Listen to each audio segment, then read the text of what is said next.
In today's episode of BORUTO.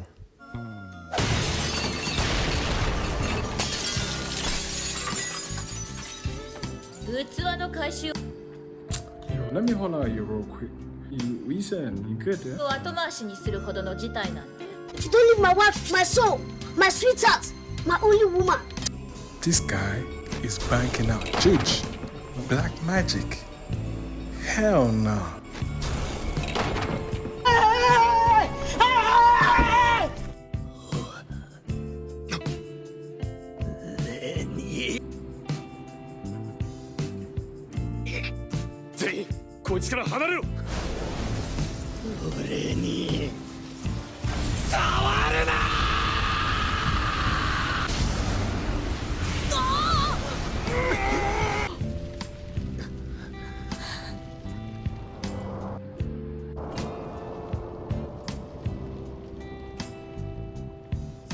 Yo, so this is BORUTO? What?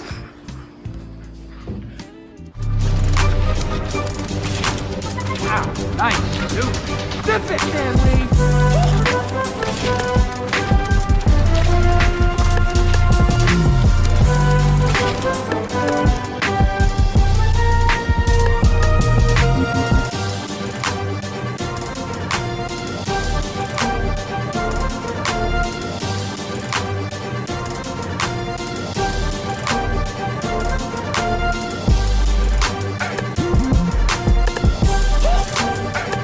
Yo guys, welcome back to the gang. In today's video we're gonna be talking about BORUTO episode 188, and this episode was just straight up fire. You know what I mean? It sounded like anime voice did. But yeah, this episode here is one of them episodes that was fire because it was not an episode where there was a lot of combat.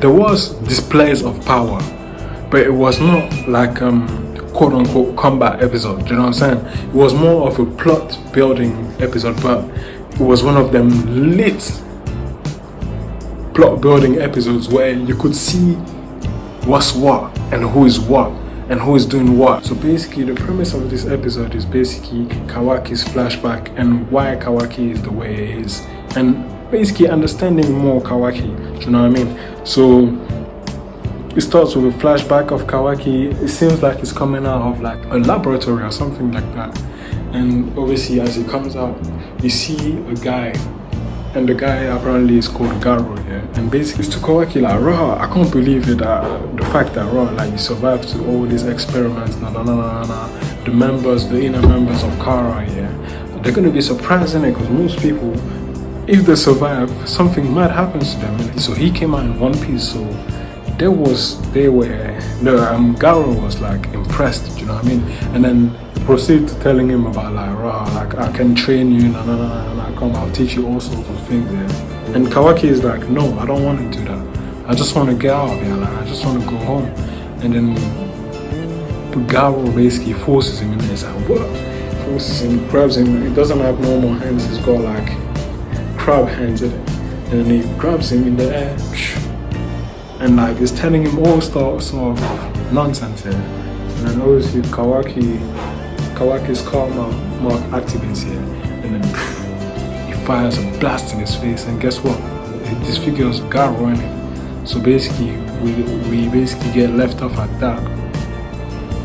And after that we have a conversation, Delta and Jigen, and this conversation was very interesting. First of all, the first thing I noticed was, why is Delta so, she seems like she's got a lot of ambition, like, do you know what I mean? You see, when somebody really wants to move up, it's not only that, but she's so invested, like, do you know what I mean? So she was talking about how Kashin Koji, do you know what I'm saying, is taking long to return and etc.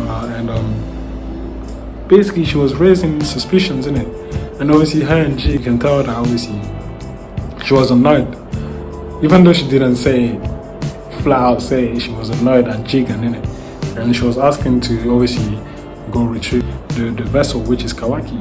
And basically something happened where she got pissed off, yeah, and she kicked a big ass chair, like the chair was going, I mean, the table was going from this side of the room to the other side of the room. She kicked it like it was nothing. Yeah, and that obviously showed she was strong. Yeah, but the next thing that happened is the fact that I saw Jigan do some mad. I mean, we also Jigan did some mad thing for me. Just went like this, and the table appeared again, and I was thinking like, bro, what kind of judge is that, fam? They don't even, fam. I think Jigan came from. He went to some next country, fam. I don't know where he went here, fam. I think he went Nigeria or something, because that judge was so strong. Fam, my man seems to have an ability to. It's like an old creation of things ability that the Agoromo, the Sage of Six Paths, had, or something like that. But it's like he just made a table, something pop out of nowhere, and it was not like a summoning jutsu. It was just he made it appear for me, like it was nothing. Do you know what I mean? So yeah. And the thing about Jigan here, this is how you know Jigan is a dangerous mother. It's basically the fact that he's always calm. You know, certain people, they have change of humors, but he's always composed, always composed. I've never seen him get mad or anything, always composed. Do you know what I mean? That's how you know that he's dangerous. So Jigan is a dangerous guy. For the remainder of the episode here, we see Team 7, and they obviously find Kawaki, and obviously Konohamaru, obviously that what he said made sense here. It was like, let's be cautious before approaching him, because we don't know if he's a friend or foe. You hear me? We don't know if Kawaki is friend or foe. So basically, in a nutshell, Konohamaru was like, be careful. But obviously, you know, Boruto has got a Naruto personality type. He went next to Kawaki, na.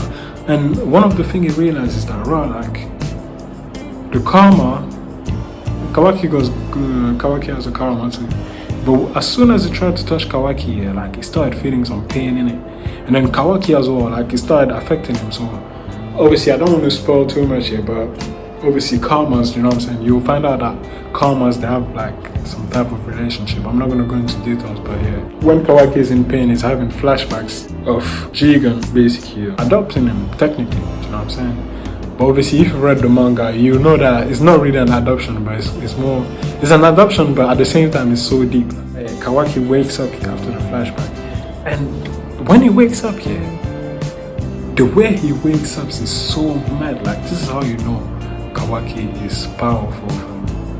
He's so OP, like, you can tell from this here. This is how you know Kawaki is freaking OP. Yeah, he gets up here, and then flipping.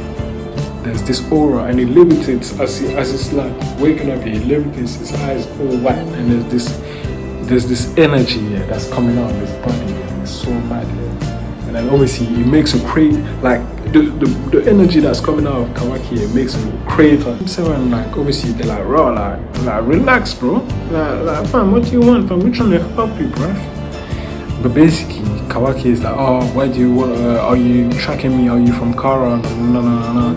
And obviously Konohamaru proceeds to like telling him like, raw, like, we're not from Kara, but we're from the Hidden Leaf Village, and then Kawaki's like, what does the Hidden Leaf Village want with me anyways? And then obviously Konohamaru is like, we just want to know information about the Kara organization, innit? And then obviously Kawaki's like, on what basis should I trust you? But you can tell that, right, like Team 7 knows what going on.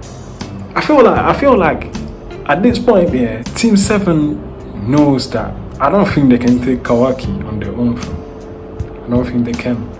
Because Konohamaru so far, he hasn't done shit. And I know Konohamaru was sweating his pants. He was pissing shit off, man. I know Konohamaru, man. He was shook, bro. They keep talking, and then Boruto shows him the karma in it, and that's when Kawaki loses the plot, fam.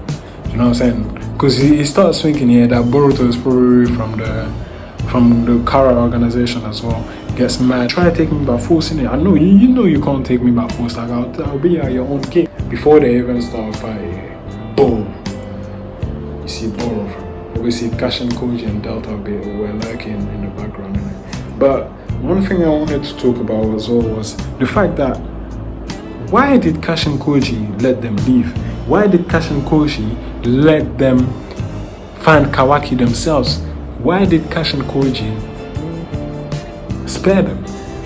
Does he have like some ulterior motives? Does he have a plan of his own? Is he... I don't know. Why?